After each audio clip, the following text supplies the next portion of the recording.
Dr. Abdul Qadir Khan, brilliant scientist, trusted colleague, nuclear spy. There's no doubt that A.Q. Khan has made the world a much more dangerous place. He's made it much more likely that a terrorist group could one day get their hands on the nuclear bomb. Khan's master plan: to steal Europe's nuclear secrets. Build an atomic bomb for Pakistan. This is it. And set up a smuggling network to sell those secrets on to Middle Eastern states, from Libya to Iran. It's very dangerous if Iran gets the bomb. And let me just add, if there had been no A.Q. Khan, we would not have a crisis now. The cost would be in the region of $100 million US. Of course, we will pay. This was one-stop shopping. This was everything from enrichment of uranium to the actual warhead design. A nuclear network reaching as far as North Korea. I will not stand by as peril draws closer and closer. The United States of America will not permit the world's most dangerous regimes to threaten us with the world's most destructive weapons. But the West did too little, too late. It could have been stopped, without any doubt in my mind. I think it's one of the biggest failures in history. So we're all going to pay the price.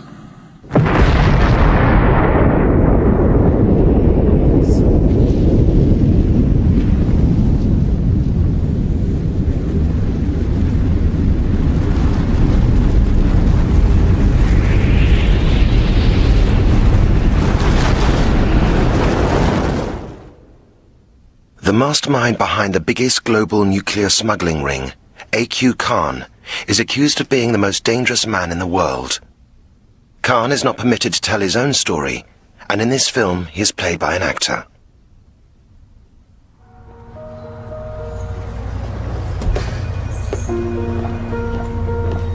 "35 years ago, Pakistani scientist Abdul Khan set out on a path to power and notoriety. He got a job at Europe's largest civilian atomic research consortium, Urenco. He was soon well liked by his colleagues. A.Q. Khan was obviously a very bright metallurgist. He was more than that. He was someone who was easy to get on with, and he was someone who we believed you could rely upon. Urenco's thousands of gas centrifuges provide the uranium fuel for Europe's nuclear power stations. Centrifuges can also enrich uranium for use in an atomic bomb.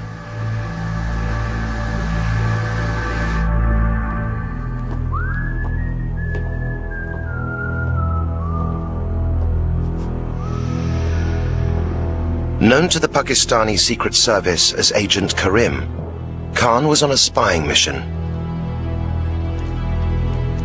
He was forbidden access to all classified material, but security was lax.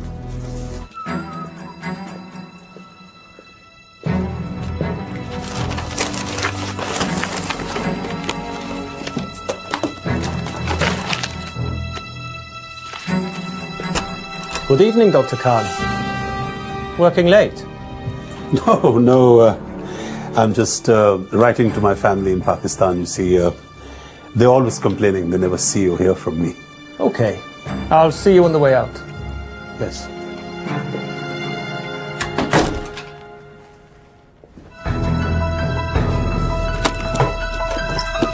Still unsuspected, Khan flew to Pakistan at Christmas 1975.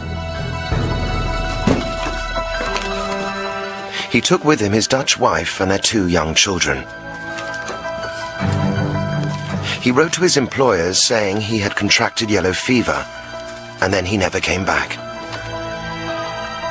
And it would take the Dutch years to discover what Khan had stolen and why.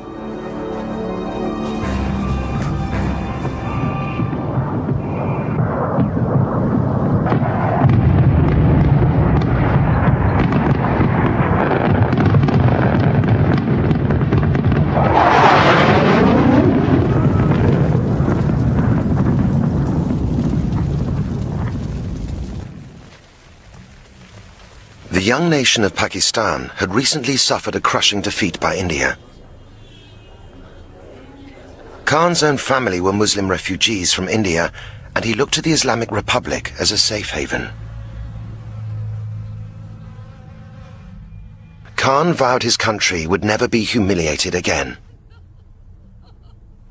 A.Q. Khan was motivated by a fierce patriotism, fierce nationalism, a desire to defend his home country of Pakistan.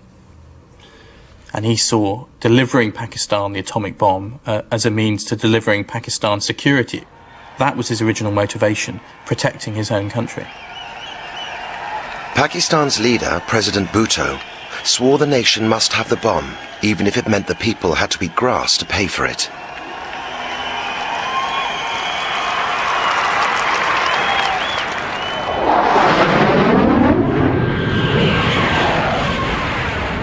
It was the West's worst nightmare.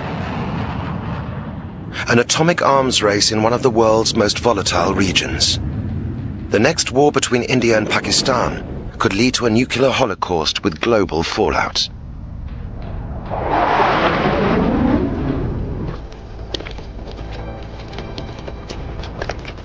In 1976, Bhutto gave Khan instructions to find a location for a top-secret research facility. The code name was Project 706. Khan chose Kahuta in the foothills of the Himalayas. This is it. This is where we will build the plant. His task: to deliver Pakistan's nuclear bomb, the first in the Islamic world.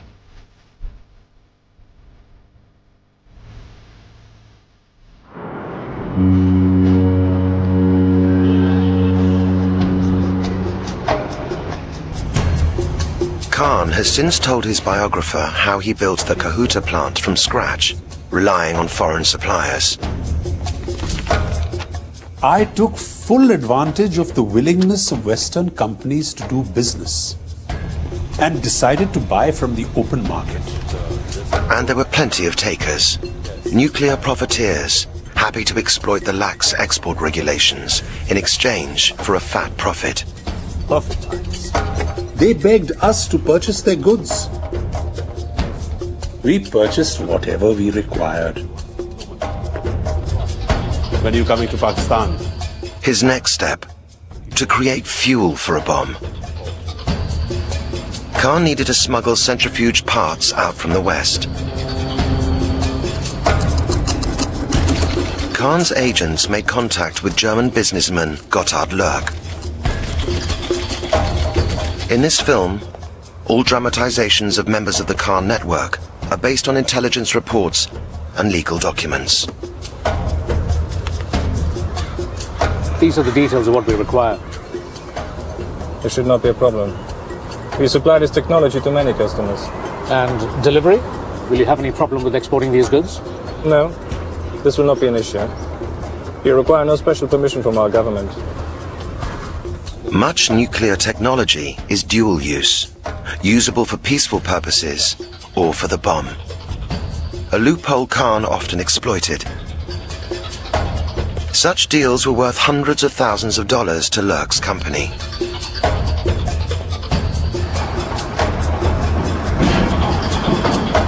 And with contacts all over Europe, Khan's bomb project rapidly accelerated.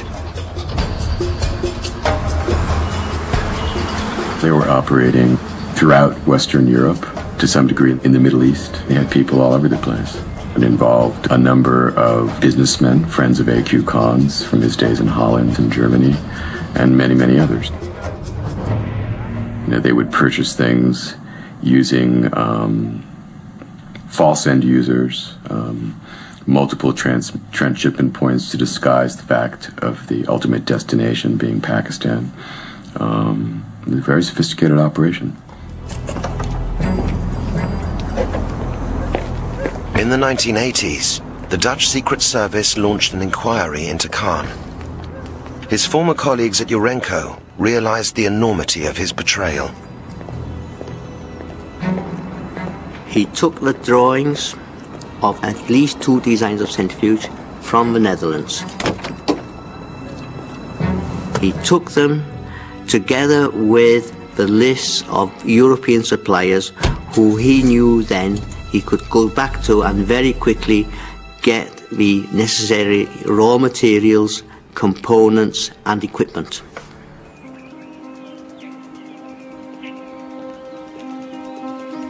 In 1983, the Dutch charged Khan with nuclear espionage. Khan protested his innocence to the press. It was the most concerted and vicious campaign ever launched against anybody since the Second World War. I was presented as a fanatic Muslim devil. The Dutch sentenced Khan to 4 years in jail. But in a curious turn of events, the legal papers were never served correctly, and Khan was acquitted on a technicality. He continued to defy the West. Whatever we achieved at Kahuta is purely due to our own hard work, 100% Pakistani effort. And no foreigner has helped us in any capacity. By 1985, Western intelligence already knew what Kahuta really was. A CIA report from that year has been recently declassified.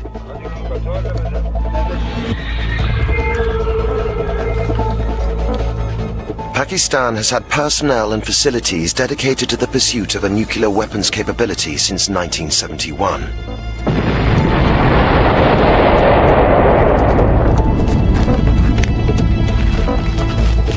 These resources are involved in the design, fabrication, and testing of high explosives and nuclear weapons parts.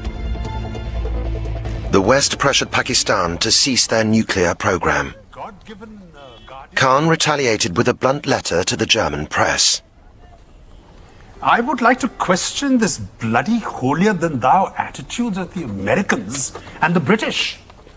These bastards are the God-appointed guardians of the world to stockpile hundreds of thousands of nuclear warheads and have the God-given authority to carry out explosions every month. And if we start a modest program, we are the Satans, the devils. Khan had thwarted European justice, but Western intelligence continued to follow him on his travels. One of his frequent destinations was particularly alarming.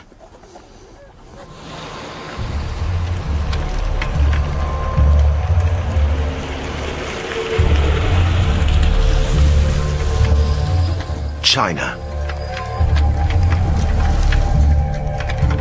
Assalamu alaikum. Neha. Very good to see you. Thank you. Khan had traveled here to acquire atomic missile technology to deliver his bomb. Shukriya.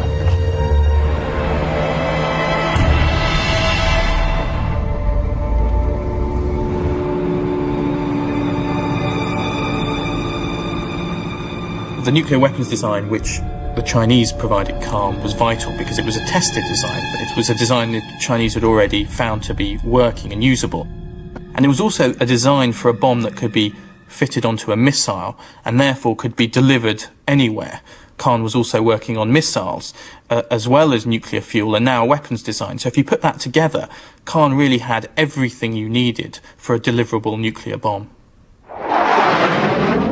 It was an intelligence coup. But stopping Khan was now no longer a priority. Afghanistan.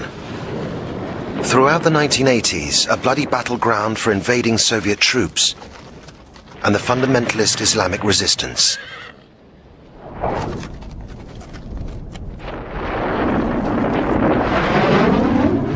American policy: defeat the Russians at all costs and bring down the evil empire. And they needed a regional ally.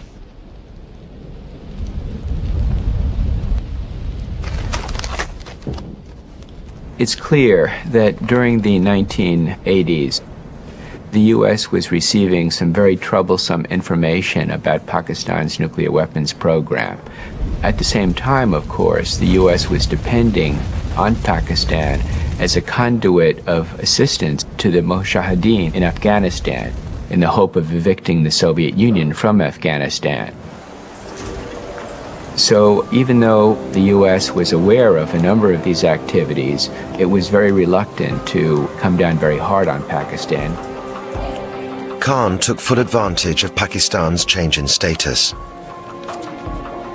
By the mid-80s, such was his confidence that his network even started to operate in the United States. Khan was after hardware to update his uranium centrifuges, but it was a step too far.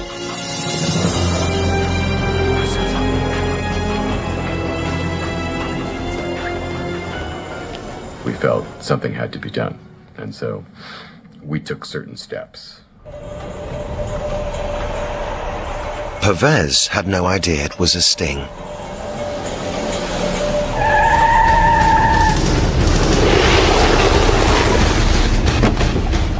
Mr. Pervez, you're under arrest. U.S. Customs. Please turn around. You have the right to remain silent. Archie Pervez was convicted for the attempted export of the material for the Pakistani bomb program.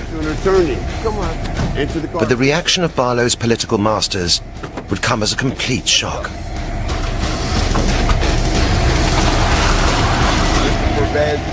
The arrest caused a massive firestorm in Washington here. You know, the Congress was up in arms because they just approved $4.2 billion of aid to Pakistan, and suddenly this happens. And so, you know, there were demands for a hearing, and I was sent down by the CIA to testify in a closed session hearing. The congressmen were very angry over this. Barlow's operation had come at the wrong time for Washington. Maintaining the alliance with Pakistan in the Afghan war against the Russians was more important than disrupting the Khan smuggling ring. My agency career was basically ruined. I became a traitor in the view of some people who were running the Afghan war. It's been the most damaging experience I've ever had in my life, you know. It's affected my personal life, my career, you know. It's had a profound effect. It's really intolerable. In 1987, the very year the CIA was warned off from pursuing Khan, he expanded his operations into the Middle East.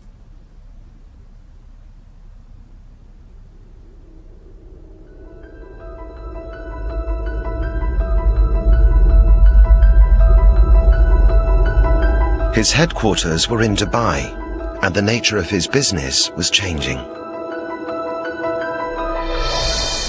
The network was employing frontmen like BSA Tahir. Yes. A young, ambitious Sri Lankan, he ran a respected computer business, the SMB Group. We can guarantee on-time delivery and offer a full technical support. We would prefer a cash payment upfront, but you can pay by check. SMB Computers. The cost.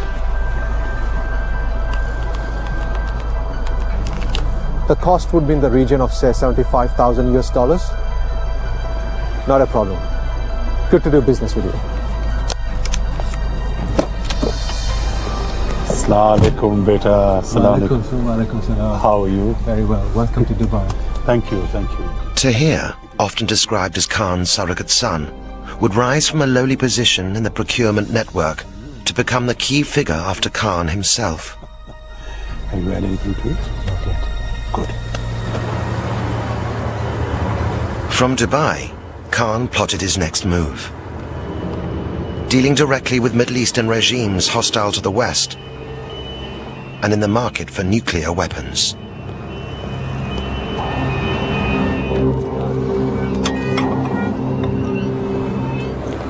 Assalamu alaikum, Heinz. Assalamu alaikum. Please sit down.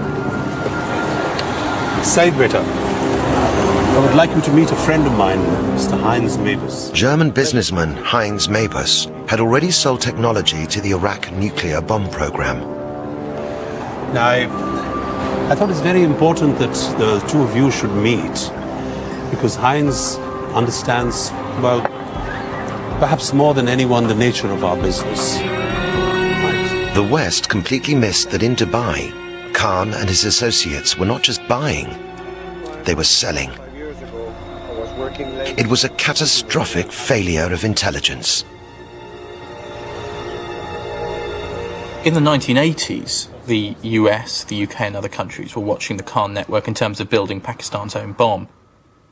In the 1990s, Western intelligence agencies lost track of Khan.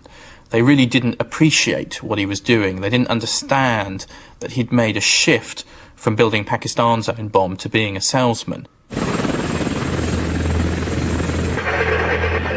It would be years before the West obtained the first evidence that Khan was selling. They had to wait until after the first Gulf War, when UN weapons inspectors went into Iraq to check on Saddam's weapons of mass destruction, including his atom bomb project.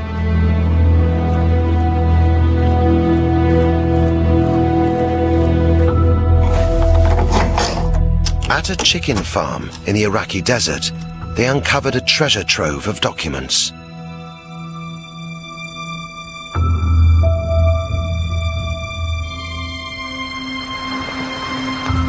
Now at the International Atomic Energy Agency in Vienna, where Khan's former colleague at Urenco, Trevor Edwards, works as a weapons inspector. Still classified, the chicken farm documents include the AB, or atom bomb memo. The memo reveals that in 1990, the Iraqi Secret Service had received an offer from Khan's network. Dr. Abdel Qadir Khan is prepared to give us project designs for a nuclear bomb, materials from Western European countries via a company he owns in Dubai. Ironically, Saddam turned them down because he thought it was a CIA setup.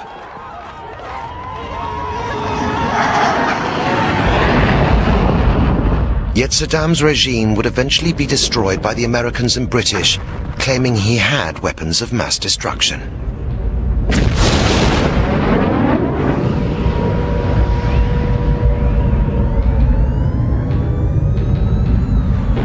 Inexplicably, the West did nothing to stop the very man who had tried to sell Saddam nuclear secrets.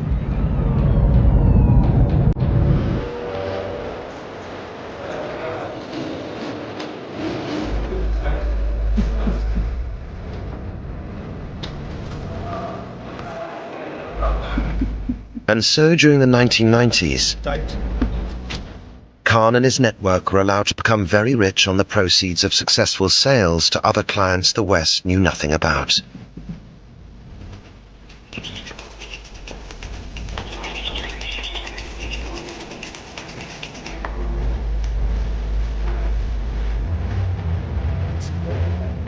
Khan became a multi-millionaire with a large property portfolio, a collection of vintage cars, and a taste for tailor-made suits. Yeah, I'll take 2 shirts of the same size, please. Thank you. I think Khan was motivated by a mixture of greed and idealism. Greed was definitely there. He amassed a large amount of money, but he also did have wider ideological motivations. Motivations partly centred around resentment of the West, partly centred around a desire to spread the bomb to as many countries as possible, because he believed it was the right of countries to have a nuclear bomb for their own security if they wanted it. May 1998. Pakistan exploded its first bomb in response to Indian nuclear tests the same month. The threat of atomic warfare on the subcontinent between the two enemies was now ever present. But overnight, Khan became a hero in Pakistan and much of the Muslim world. I remember how President Musharraf praised me to the Pakistani people. Allah Almighty has heard our nation's prayers. You are a national hero. Your place in history is assured.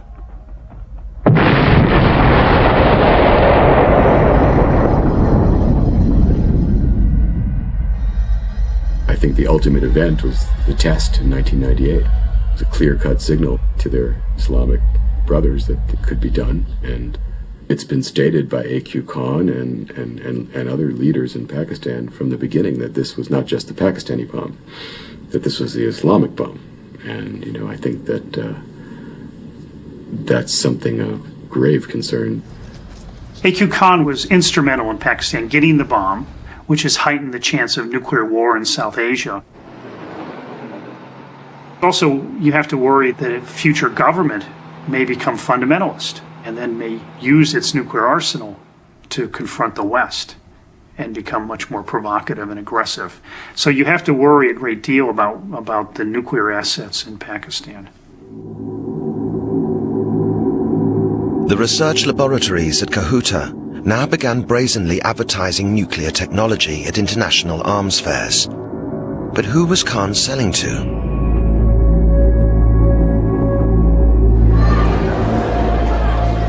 There were a number of warning signs that Khan might have been up to something more dangerous. There were signs from Khan's unusual travel. He was travelling to a lot of countries around the world where it wasn't clear exactly what he was doing. One of these countries was the brutal communist dictatorship of North Korea, which was actively seeking nuclear weapons. The Koreans provided Pakistan with missiles for their atomic arsenal.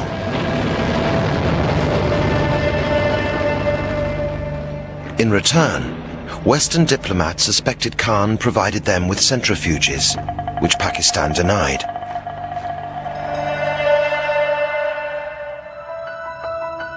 As concerns grew in the late 1990s, intelligence on Khan was made top priority. A joint task force was set up between MI6 and the CIA. It was agreed between the two sides that they'd share everything, but that it would be a very small team and that no one outside the teams would be told about what they were doing. The task force concentrated on Khan's activities in Dubai and the Middle East, and made a shocking discovery. For a valued customer as yourself, I think it is important that we should meet in person. And of course, Khan's network was dealing with one of the West's sworn enemies, Colonel Gaddafi. Libya had orchestrated terrorist attacks against the West, including the Lockerbie atrocity, which cost 270 lives. The intelligence team knew Libya wanted to buy nuclear weapons materials and suspected Khan was prepared to sell them. The question was, what to do about it? We had to make a decision. Do we stop this activity or do we watch it longer in the hope of understanding it better so that when we moved against it, we could take it out by the roots? And it was clearly the preference in Washington to watch it, track it better. And when we understand it better and feel we can eradicate it more completely, to take action only then.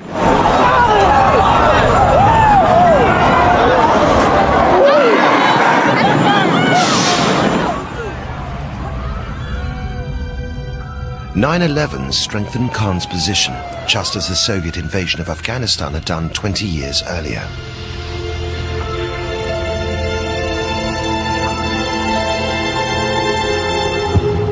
September the 11th attacks hugely complicated and slowed down efforts to stop A.Q. Khan.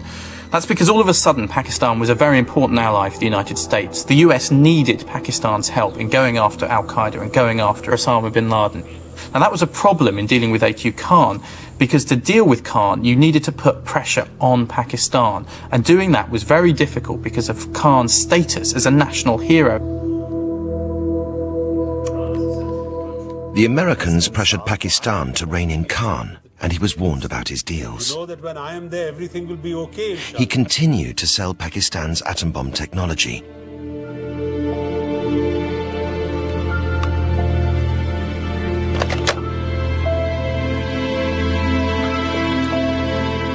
But his cover was about to be blown.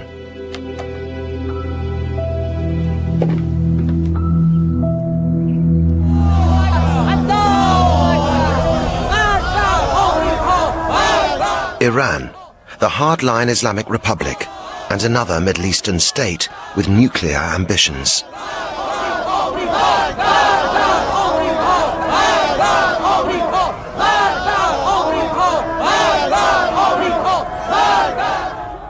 In 2002, an Iranian exile group revealed to the world the existence of an unknown uranium enrichment facility.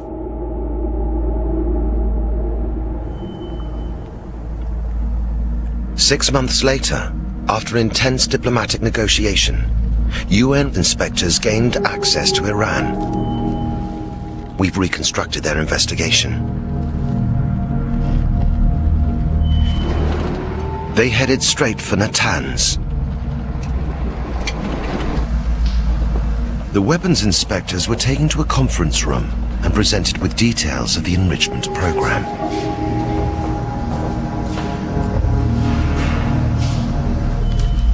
The Iranians claimed they had nothing to hide. He said that we have developed this all by ourselves. We have used certainly all public information which was available. The project had lasted 5 years and basically used internet, etc. And that's what you see, and this is a genuine Iranian centrifuge. I went into the pilot plant. I also went into the workshops. Now, in the workshops, they had a model of a centrifuge which they said was an indigenous design of centrifuge. However, when I walked into the room, I recognized it within 10 seconds as the Dutch design of centrifuge that I had known in the 1970s. It was based upon the technology acquired by A.Q. Khan from when he was in the Netherlands. Suspecting the Iranians were not telling the truth about where they had obtained their centrifuge technology, the inspectors visited other sites.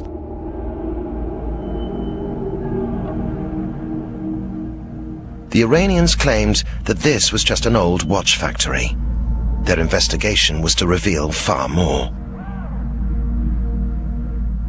There were boxes and cartons piled up against the windows and piled up against the doors, and very strangely, the janitor could not find the keys for these buildings. And we realized that some parts of the building had been totally renovated. So old ventilation system had been taken out, new nice tile floors and walls were in place.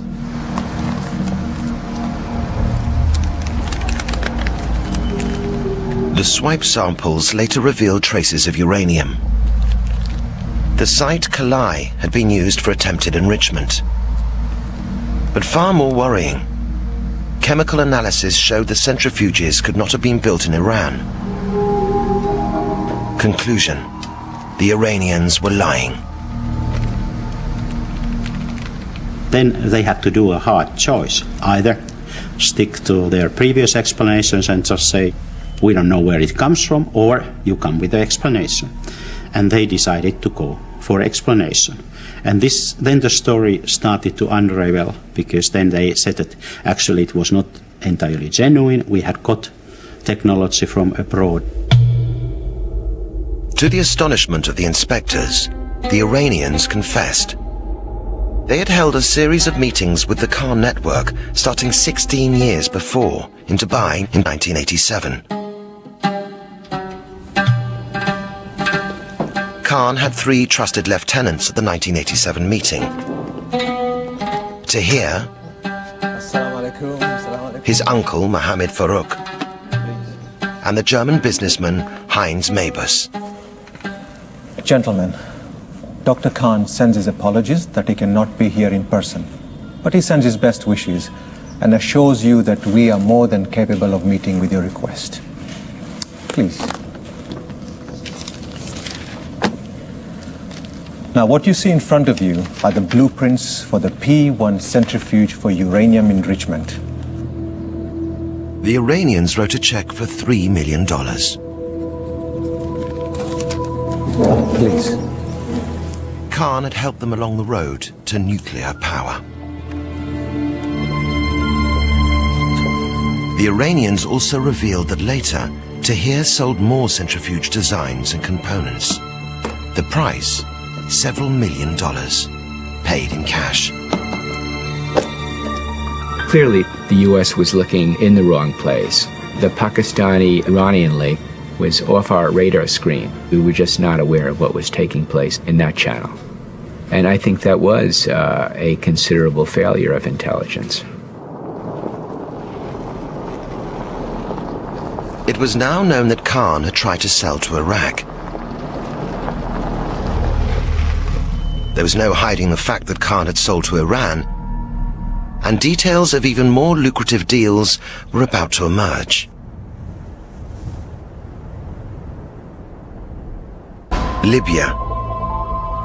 In a dramatic twist in 2003, Libyan leader Colonel Gaddafi announced he wanted to end years of international isolation. The bargaining tool, a promise to give up his ambitions for nuclear weapons. Months of secret talks followed, but the joint MI6-CIA operation had set its sights on stopping Khan once and for all. This group divided up the targets. They divided up the businessmen in the Khan network and agreed which of them would target each of those businessmen to try and turn them, to try and get information from them, to try and eavesdrop on them. And they soon got a breakthrough implicating Libya.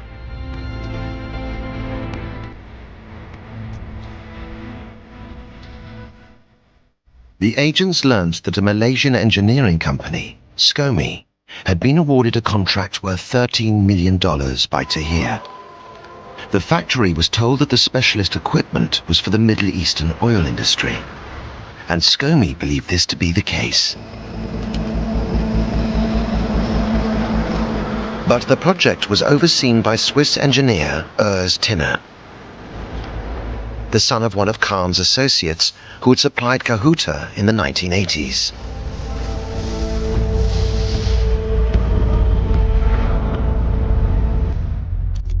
The MI6 CIA team activated a double agent at the heart of the Khan network.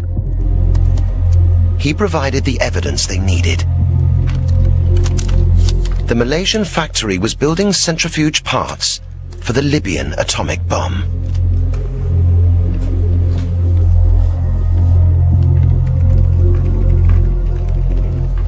In 2003, the same source provided an invaluable tip-off.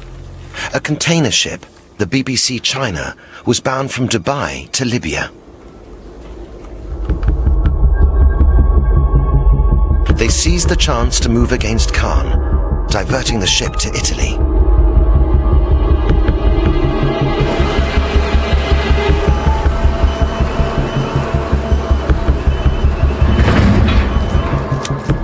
A joint team of CIA and MI6 weapons experts waited to examine the cargo.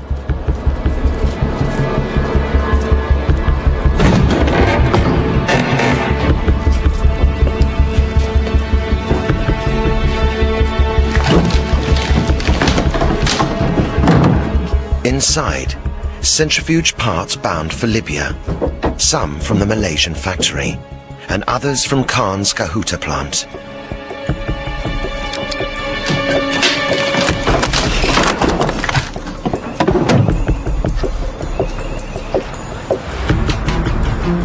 Libyan diplomats were urgently summoned to London. At an exclusive club, the British and Americans used the BBC China seizure as leverage to force the Libyans to give up on their nuclear weapons program. We did have a private room to conduct business in this very impressive surrounding. It was a discussion that was quite difficult, and I think all of the participants in that discussion would agree with that characterization, and it went on for a good number of hours. This evening, Colonel Gaddafi has confirmed that Libya has now declared its intention to dismantle its weapons of mass destruction completely. A month later, a team of UN weapons inspectors arrived in Libya. They told very frankly that they had contacts with Dr. A.Q. Khan in terms of getting the technology and the meetings mid-1990s. So we got a very good start.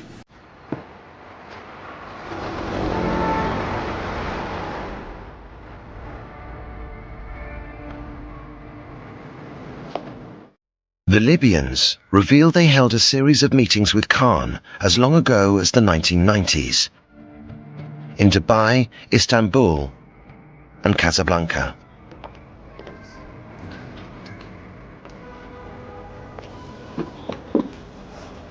You're asking for a lot. Are you saying it's not possible? Of course it is possible. You've come to the right people. There is no reason why what has been achieved in my country should also not be possible in yours. Inshallah. The negotiations involve the purchase of everything required to build a nuclear weapons program. The cost, $100 million, the network's biggest known deal. Of course, we will pay. Good. Shukran. This remains Khan's biggest known deal. Good to do business with you. Shukran. Shukran. On the Libya trip, the inspectors were taken to a secret site on the outskirts of Tripoli.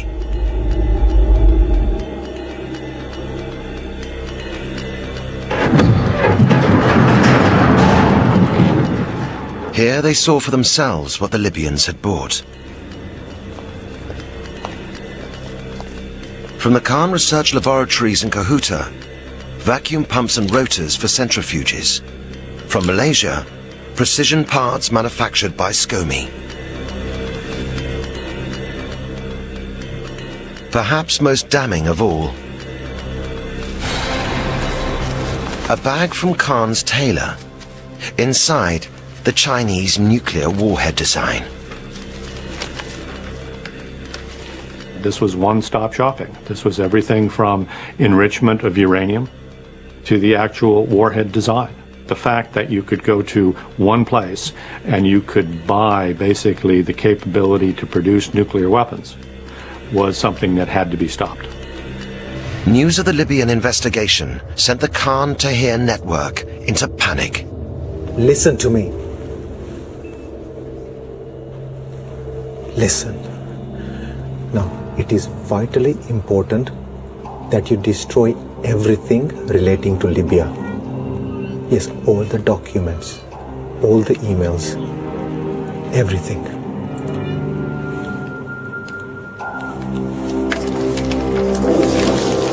It was not enough.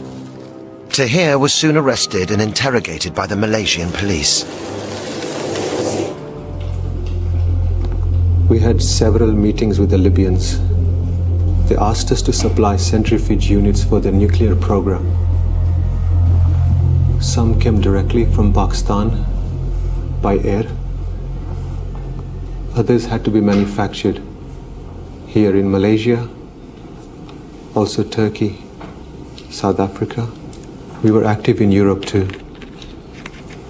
I arranged for all the components to be shipped through Dubai and also handled the finances. Following his confession, Tahir was remanded in custody in Malaysia, where he remains. The Pakistani authorities could protect Khan no longer. Before the nation, the father of Pakistan's nuclear bomb was forced to confess he sold his country's nuclear secrets for personal gain. I have chosen to appear before you to offer my deepest regrets and unqualified apologies to a traumatized nation. It pains me to realize in retrospect that my entire lifetime achievement of providing foolproof national security to my nation could have been placed in serious jeopardy. Humiliated, Khan has been under house arrest for 3 years. The Pakistani government insists that Khan, without their knowledge, acted alone in selling nuclear technology to Libya, Iran and North Korea. But they deny that this aided North Korea's recent nuclear test. The problem is, I don't think that the Pakistani authorities have turned over all the information they have. Iran is claiming that it bought just a certain amount of equipment from AQ Khan and nothing more. It would be good to hear from AQ Khan whether they're telling the truth. Today, Natanz remains at the center of the diplomatic crisis over Iran's nuclear program. Close to completion, it'll house up to 50,000 centrifuges, enough to enrich uranium for a weapons program.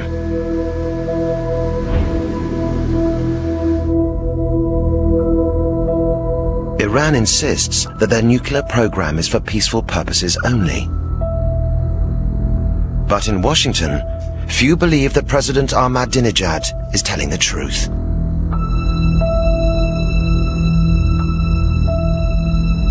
Iran aggressively pursues these weapons and exports terror, while an unelected few repress the Iranian people's hope for freedom. It's very dangerous if Iran gets the bomb. And let me just add, if there had been no AQ Khan, we would not have a crisis now. Iran would not have been able to make progress on building gas centrifuges without the assistance of AQ Khan and his associates.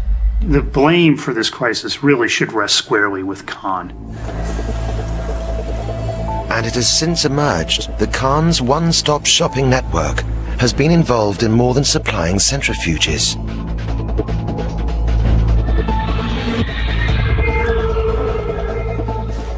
In late 2005, IAEA inspectors are looking through some documents in Tehran.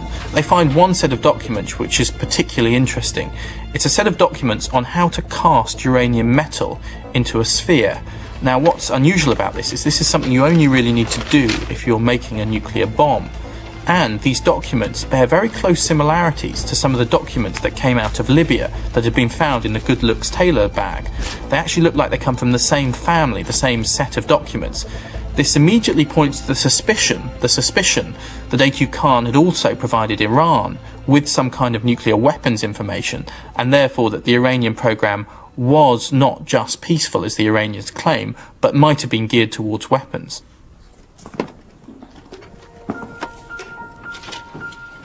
And there are still so many unknowns. No one has access to Khan, or to the diaries he's kept for the past 30 years. Khan's trade in terror began when he betrayed his colleagues and stole the West's atomic secrets. Today, his own secrets are well kept. There's just a lot of information that's vital to the security of the West, to the security of the world, that AQ Khan has locked away in his head that we don't have access to.